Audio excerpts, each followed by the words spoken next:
as Mike alluded to, this work is not just sort of the four of us that you see here, but many other people, some from SAIL. And we just wanted to recognize some of them briefly. Vaughn Pratt, who of course you all know is a faculty member here in the department, Gary Bratsky and Adrian Kaler, who are at Willow Garage and now Applied Minds, and Sven Stroba and Gabe Hoffman. Gabe's at Xerox PARC now, and Sven is a partner at MDV. So we'll watch the video first. Plus one management station.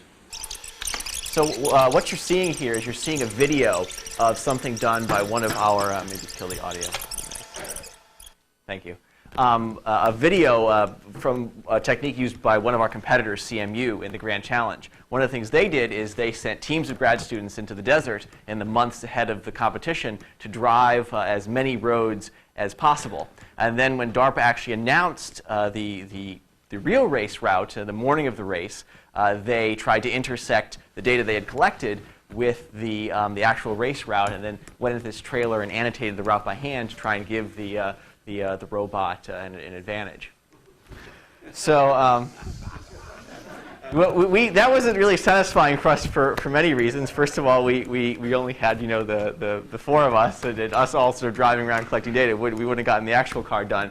Also sort of not very satisfying, we felt, from an AI perspective. So what we did is rather than doing this massive humans in a trailer effort, we used a machine learning approach where we had the car supervised learning. We had the car watch a human driver, Sebastian in this case, and it looked at how he responded to certain characteristics of the road, like road roughness was the dominating characteristic, but also road slope and road width as well.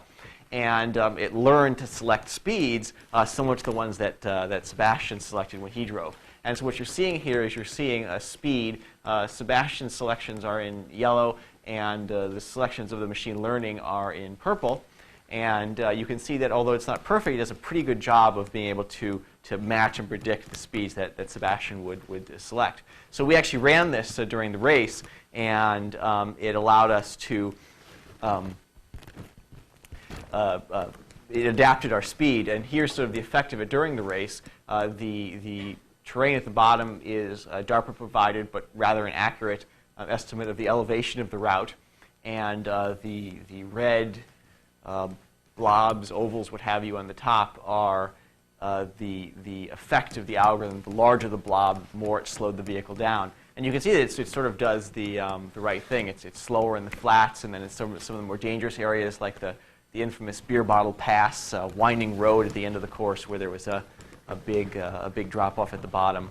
There was, it slowed down significantly. And to conclude, just very quickly, I'm going to mention one bit of work we did after that I thought was somewhat interesting.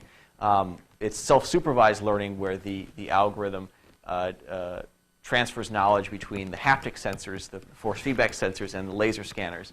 So the vehicle scans the terrain ahead, and then drives forward and feels what the actual roughness of the terrain was, and then is able to modify its belief of what the terrain actually looked like.